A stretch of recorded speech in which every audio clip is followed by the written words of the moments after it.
Savage X Revenge. Alright, welcome to Savage X Revenge, where the sweetest revenge stories are brewed and brought to life. Today, I'm gonna lay out the story of my life, a play I never auditioned for, but somehow ended up directing. It's a tale of betrayal, lies, and how I flipped a disaster into a masterpiece of payback. Just remember this, betrayal doesn't define you, it's how you react that shapes your future. I'm Daniel, 38, an architect out here in San Francisco. My life used to be as smooth as a mellow jazz tune on a Saturday night. I had a killer apartment overlooking the Golden Gate Bridge, a solid job at a prestigious architecture firm, and a beautiful fiancée, Sarah. Sarah was a sharp, go-getting marketing professional with a smile that could melt the polar ice caps. We'd been together for 5 years, and I honestly believed I was the luckiest guy on the planet. Our wedding was planned down to the last detail.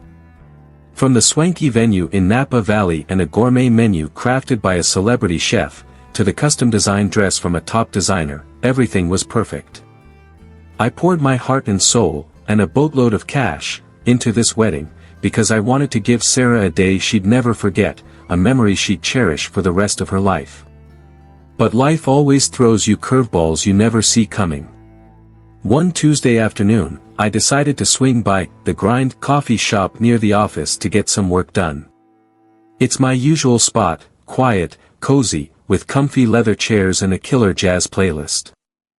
I ordered an espresso, found a corner table, and started working on the blueprints for a new eco-resort. I popped in my earbuds, but I wasn't listening to music, just trying to create a bubble of silence to shut out the world. I was laser-focused, totally immersed in the world of lines and angles. Then, out of nowhere, a familiar voice cut through my concentration. "Are you really gonna go through with it?" I jumped, looking up. It was Jessica, Sarah's best friend.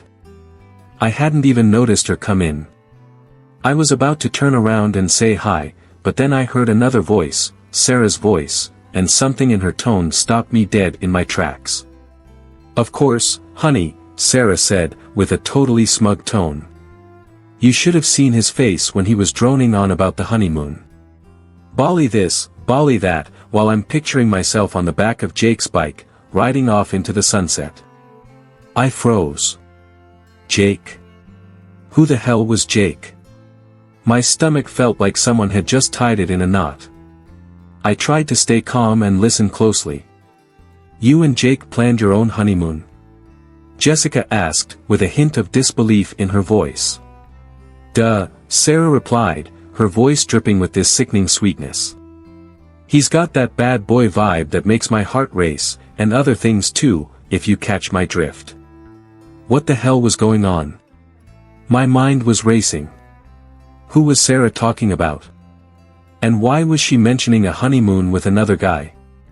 But what if he finds out? Another voice chimed in, Emily, another one of Sarah's friends. She sounded worried. "Please," Sarah scoffed. "Daniel's so clueless, he wouldn't suspect a thing even if I texted Jake right in front of him. He doesn't even glance at my phone. He pays for everything like a good little puppet. This wedding's all on him. All I have to do is smile and nod. No risk, all reward. I'm basically winning at life right now."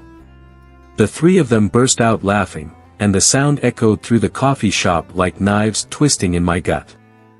I felt like a complete idiot, a puppet on a string. 3 years together, and this is what she thought of me? A naive ATM with a wedding ring? Sounds like something out of a movie, Jessica squealed, clapping her hands excitedly. "Exactly," Sarah said, her voice full of self-satisfied glee. "I owe it to myself to make it a spectacle.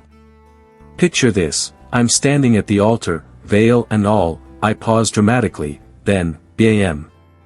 I shout, I love someone else. The guests are gasping in shock.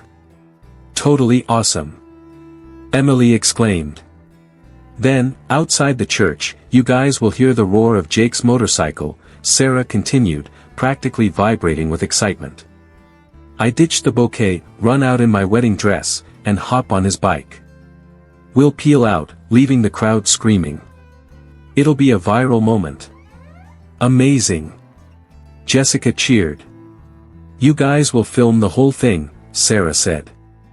I need every angle. Daniel's face, the gasps from the guests. This is my ticket to becoming a social media star. I'll be the wildest influencer ever. I just sat there, frozen solid. My throat was tight. I felt like I was watching a slow-motion car crash, except it was my life, my future, and I was strapped into the driver's seat with no way out. What should I do? Should I stand up, storm over to Sarah, drag her out of the coffee shop, and give her a piece of my mind? Should I cancel the wedding right then and there and forget about her? But I didn't do anything. I just sat there, sipping my now cold espresso, listening to my fiancée and her friends plot my public humiliation. You guys gotta catch the look on Daniel's face, Sarah added. I want to see the moment he realizes he's been played. I closed my eyes. The image of Sarah in her pristine white wedding dress, her radiant smile, flashed through my mind. I had loved this woman, trusted her, and given her everything. But it turned out that it was all just an act, a charade. I opened my eyes and took a deep breath. I couldn't let her get away with this. I wasn't going to let her make a fool out of me. I was going to get my revenge, sweet and brutal. As darkness fell, I went home with a revenge plan brewing. I knew I couldn't confront Sarah head-on. She was too slippery and unpredictable. I had to play a smarter game, one she'd never see coming. When I walked through the door, Sarah was already there, making dinner. She turned around, flashed a dazzling smile, and ran over to hug me. Honey, she said, her voice as sweet as pie. How was your day? Fine, I replied, trying to keep my voice steady. How about you? Busy with wedding stuff? Oh, you know, Sarah sighed dramatically, putting on a tired face. Wedding planning is just so exhausting. Yeah, I said, barely suppressing a smile. I bet it's really tiring planning a spectacular scene. We had dinner and chatted about this and that. Sarah showed me the new invitation samples she had chosen, and asked for my opinion about the flowers. I nodded, smiled, and pretended to be interested in everything. I played the role of the dutiful groom, the naive puppet, perfectly. After dinner, Sarah began to yawn and said she was feeling tired. She went to bed early, leaving me alone with my thoughts. I waited until I was sure she was sound asleep. Then, I quietly got out of bed and crept over to the nightstand where Sarah had left her phone. I knew Sarah's phone password. She'd used it thousands of times in front of me, and I'd memorized it subconsciously. 1234, hilarious, even her secrets were as bland and predictable as could be. I unlocked Sarah's phone and started digging. First, I looked for messages between Sarah and Jessica. I scrolled up and read every single line. The taunting, the cruel plans, it was all right there. You sure everything's gonna go smoothly? Jessica asked. Of course, Sarah replied. Daniel won't suspect a thing. He already paid for everything. When I say, I can't at the altar, he'll be floored. Imagine his face, the faces of the guests, Jessica said. It'll be a classic moment. I squeezed the phone in my hand. I wasn't a person to her. I was just a TikTok trend, a viral moment for people to laugh at. Then, I searched for messages between Sarah and Jake. I scrolled up and read every single line. The sweet talk, the false promises, and the secret plans. I miss you, Sarah wrote. I miss you too, Jake replied. It's almost time, baby. I can't wait to be with you, Sarah wrote. We're going to have an amazing life together. I promise, Jake replied. I ground my teeth. She had lied to me, taken advantage of me, and treated me like a fool. I couldn't forgive her. I continued to scroll up, and then I saw a message that made me freeze. Where are you? Sarah asked. "I'm at Jake's place," Jessica replied. "He's in the shower." I was stunned. Sarah had slept with Jake right in the house that I had bought for her. She had betrayed me under my own roof. Rage exploded inside me like a volcano. I wanted to smash the phone, destroy everything around me. But I suppressed my anger. I couldn't let anger control me. I needed to stay calm and think logically. I took screenshots of all those messages, the irrefutable proof of Sarah's betrayal. Then, I sent all the pictures to my email. Carefully, I placed Sarah's phone back on the nightstand, as if nothing had happened. I quietly returned to bed and lay down. But I couldn't sleep. My mind was racing with thoughts of betrayal, lies, and revenge. I knew I couldn't keep living like this. I needed to do something. I needed to get my revenge, not just for myself, but for everyone who had been used and deceived by Sarah. I decided I wasn't going to call off the wedding. Instead, I was going to turn it into a spectacular revenge performance, one that Sarah would never forget. I was going to let her think she had won. I was going to let her plan her amazing escape. But when the time came, I would turn the tables and show her what real revenge was all about. I wasn't just going to destroy her reputation, I was going to destroy her life. I was going to make her regret ever betraying me. The next morning, I woke up with an iron will. I wouldn't let Sarah know I knew everything. I would continue to play the role of the dutiful groom until the moment came. I went downstairs to make breakfast. Sarah came in, yawning, and flashed a dazzling smile at me. "Morning, honey," she said, her voice full of happiness. "Today's a big day, isn't it?" "Yep," I said, trying to keep my voice steady. "A very big day." I put a plate of toast in front of her and poured her a cup of coffee. She took it and started eating. "Are you excited?" she asked. "The wedding's just a few days away." "Of course," I replied. "I'm really excited." She smiled and kissed me on the cheek. "I love you," she said. "I love you too," I replied. But inside, I knew I was lying. I didn't love Sarah anymore. All that was left was hatred and a thirst for revenge. When I got to the office, I called Ralph, my best friend. Ralph was a talented cybersecurity expert, and I knew he could help me. "Ralph," I said. "I need your help with something." "What's up?" Ralph asked. "You sound stressed." "Sarah cheated on me," I said. "She's planned to run away with another guy on our wedding day." Ralph was silent for a moment. Then, he said, "What? Are you serious?" "I'm dead serious," I replied. I heard her conversation and read her texts. "Damn it," Ralph said. "I can't believe it. I always thought Sarah was a good person." "Me too," I said. "But I was wrong." "So, what do you want me to do?" Ralph asked. "I want you to help me get revenge," I replied. "I want you to find out everything about Jake, the guy Sarah's seeing." "All right," Ralph said. "I'll do everything I can." I felt a glimmer of hope in my heart. With Ralph's help, I believed I could carry out my revenge plan. I wouldn't let Sarah get away with this. I'd make her pay for what she'd done. After that call with Ralph, I was hit with this weird mix of relief and tension. Relief because I finally had an ally, a friend I could trust to help me pull off this revenge scheme. Tension because I knew we had a long road ahead, and there were a lot of risks involved. Ralph didn't let me down. Within hours, he'd dug up a mountain of dirt on Jake. Turns out, Jake wasn't some successful businessman or even a decent guy.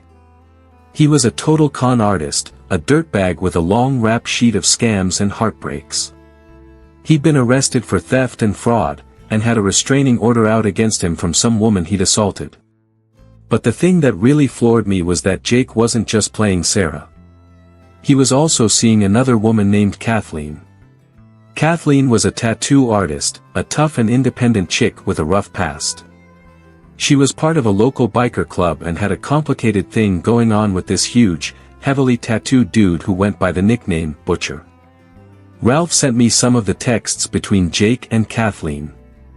Those messages showed that Jake had been bleeding Kathleen dry for cash, promising her some fairy tale future. But in reality, he was just using her to fund his lavish lifestyle. I felt this deep surge of empathy for Kathleen. She was just another victim of Jake, just like me. And I knew I had to get in touch with her. "Ralph," I said. "I need to meet Kathleen."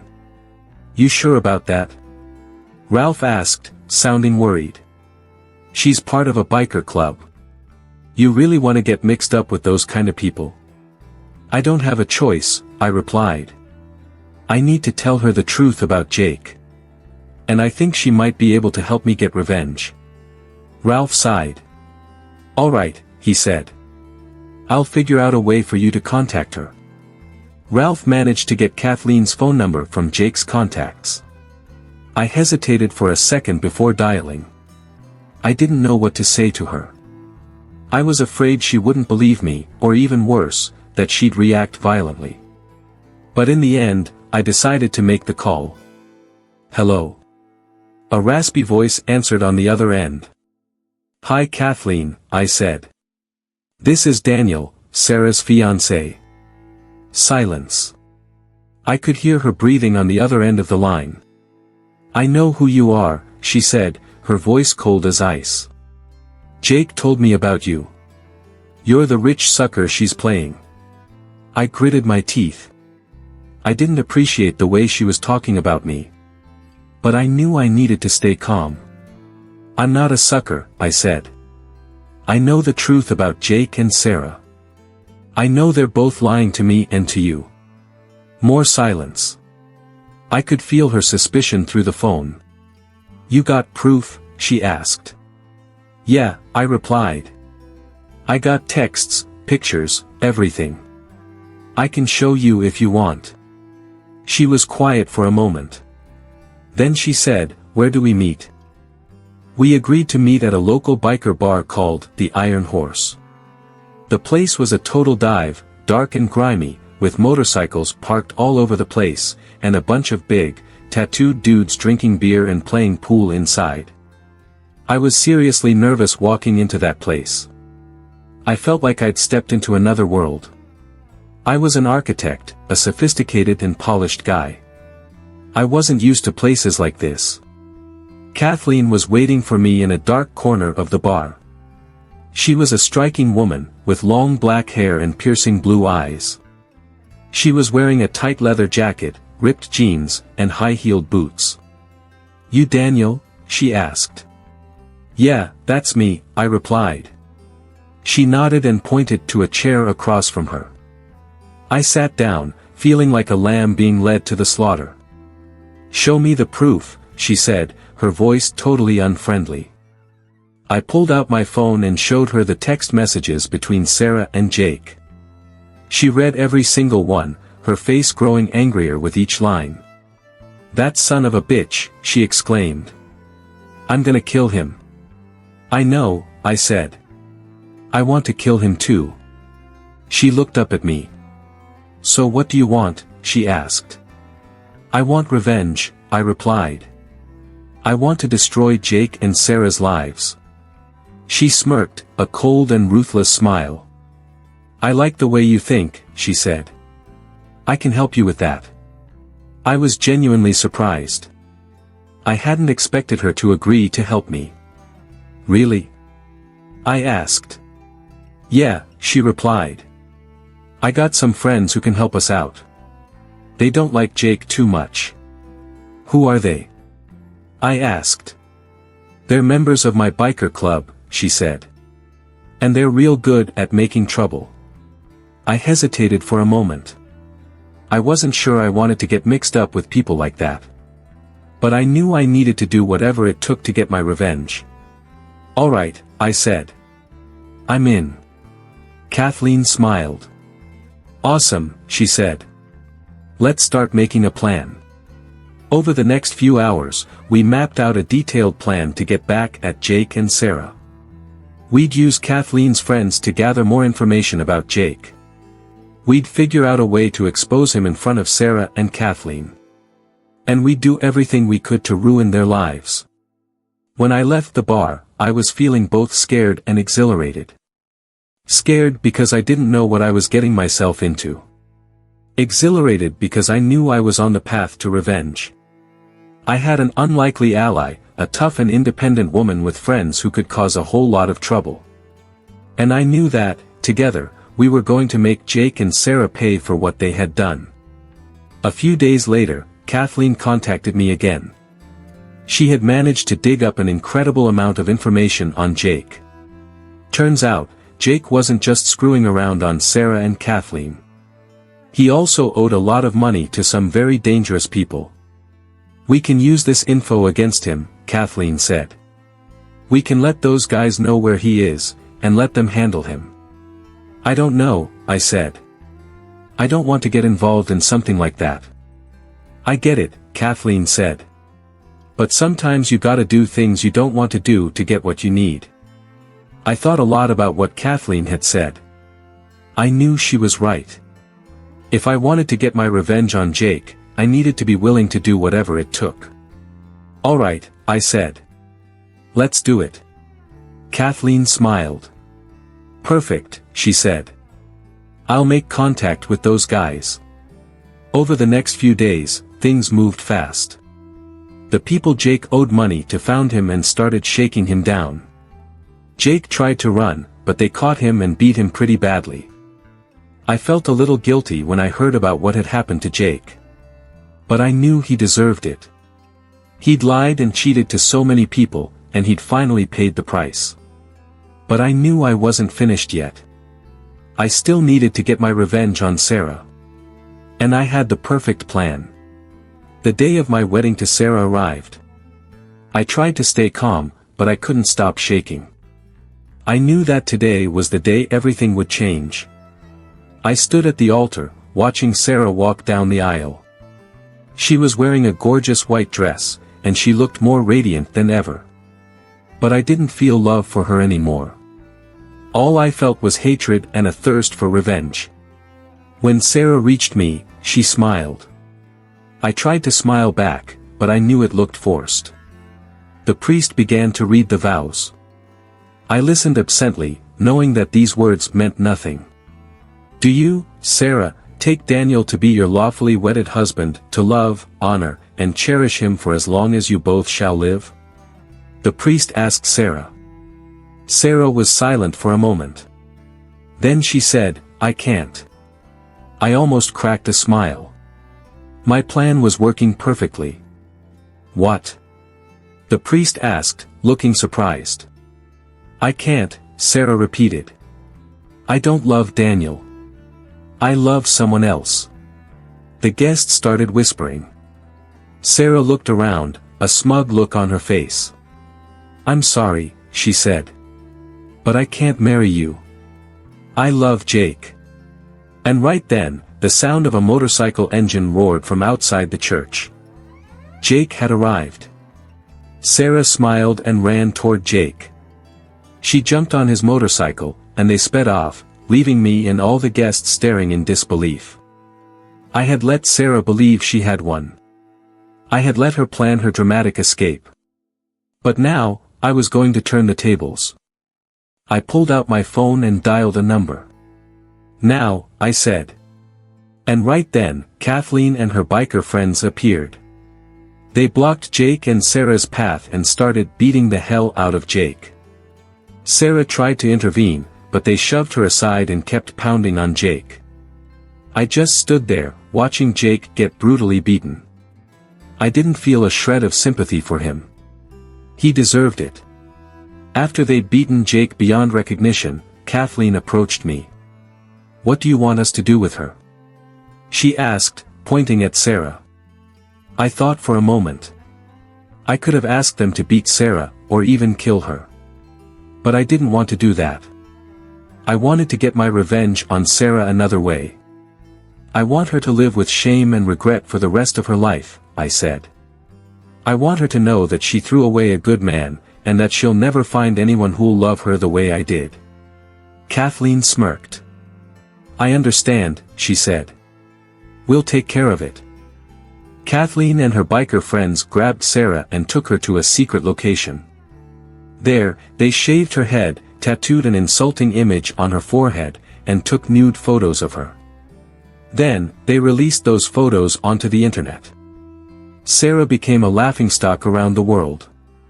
People mocked and ridiculed her. She lost all her friends and family. She was forced to live in shame and regret for the rest of her life. I had gotten my revenge. I had destroyed Jake and Sarah's lives.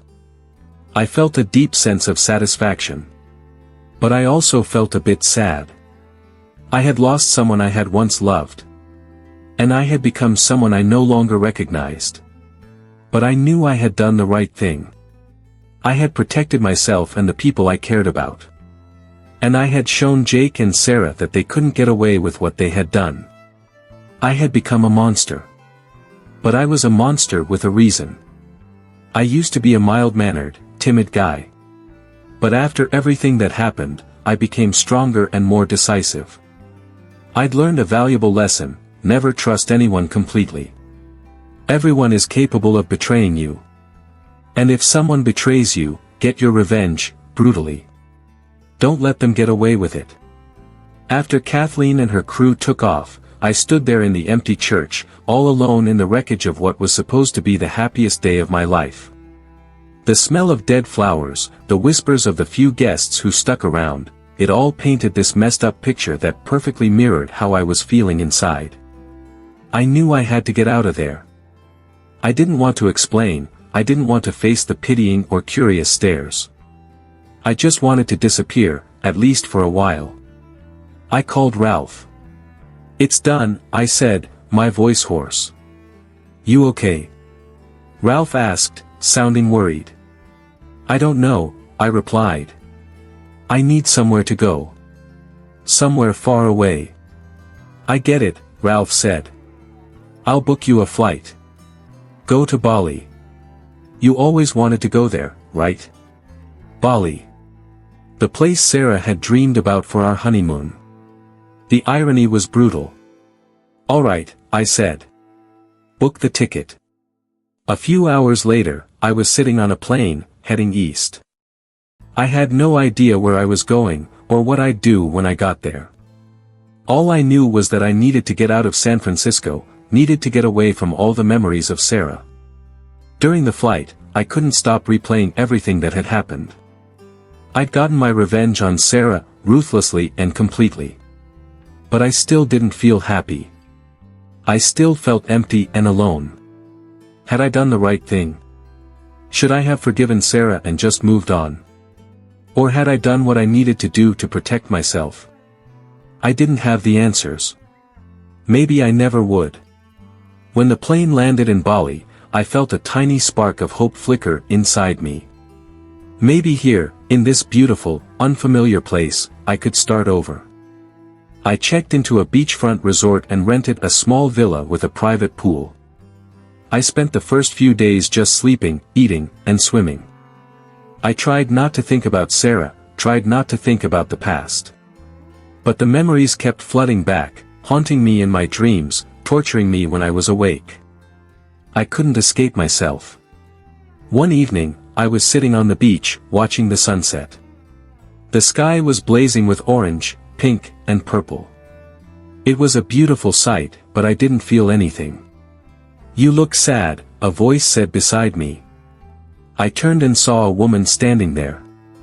She was local, with tan skin, long black hair, and warm brown eyes. "I'm Ketut," she said. "I work at this resort." "I'm Daniel," I replied.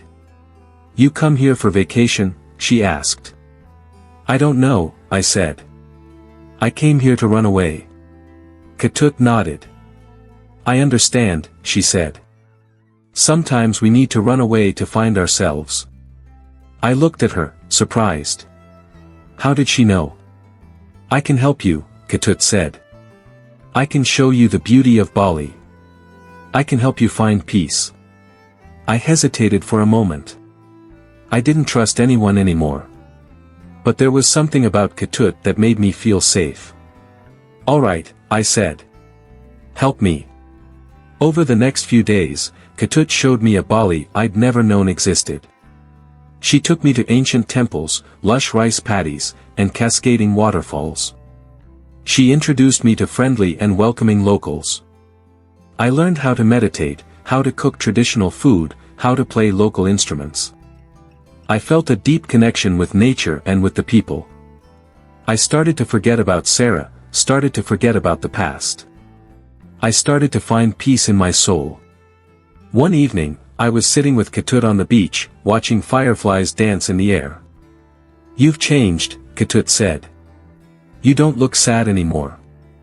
"I feel better," I replied. "I think I'm starting to get over it." Ketut smiled. "You are a strong man," she said. "You can get through anything." I looked at her, feeling a deep sense of gratitude. Ketut had helped me find myself again, helped me find joy in life. "Thank you," I said. "You've changed my life." Ketut shook her head. "You changed your own life," she said. "I just showed you the way."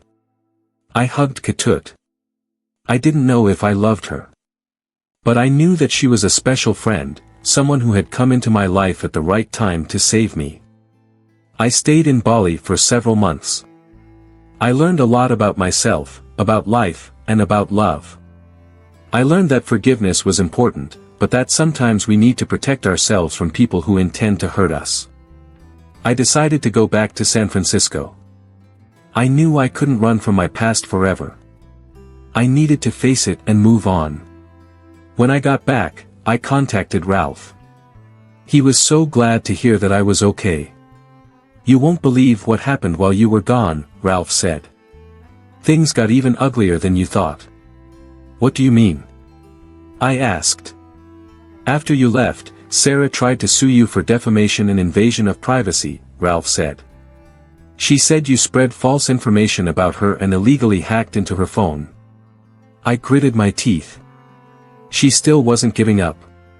"Does she have any proof?" I asked. "No," Ralph said. "But she's got a good lawyer. He's trying to convince the court that you acted illegally."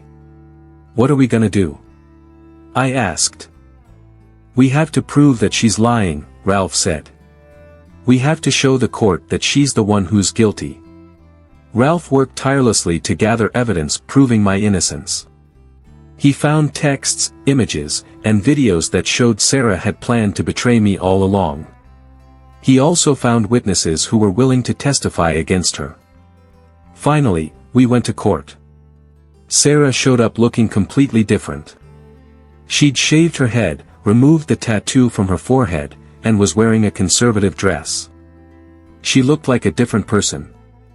I testified in court, telling my story honestly and in detail.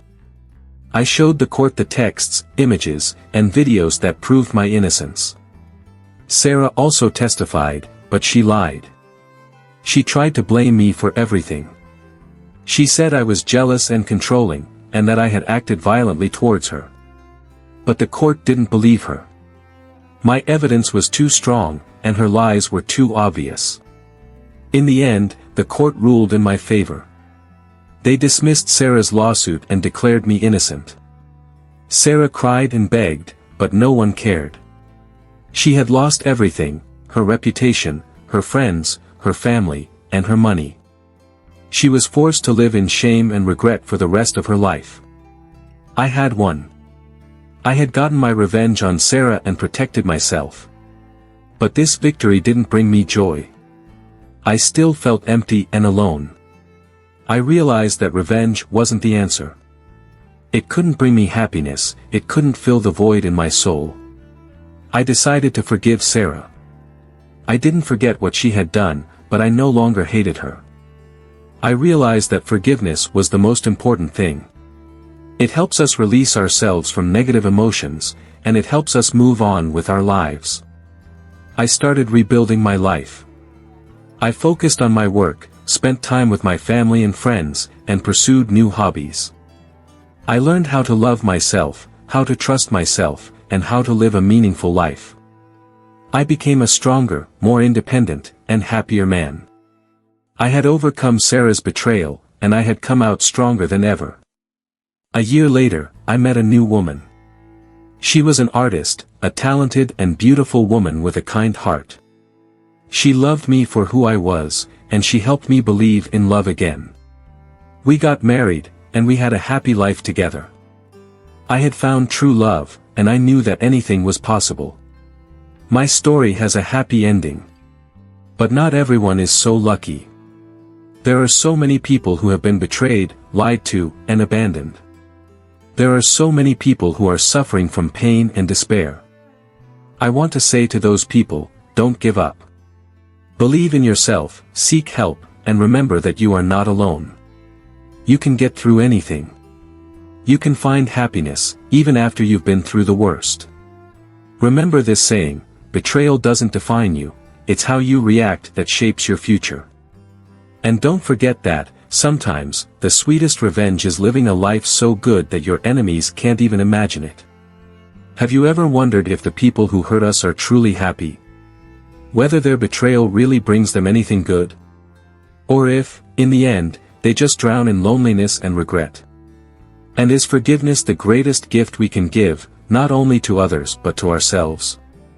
Think about it, because the answer could change how you see life, love, and revenge. Don't let hatred eat away at your soul. Choose the path of forgiveness, love, and peace. Because in the end, that's what really matters. If you liked my story, hit that like button and subscribe to the Savage X Revenge channel for more thrilling tales of payback and meaningful life lessons. Share this story with your friends, and let's spread the message of strength, forgiveness, and resilience. Thanks for listening.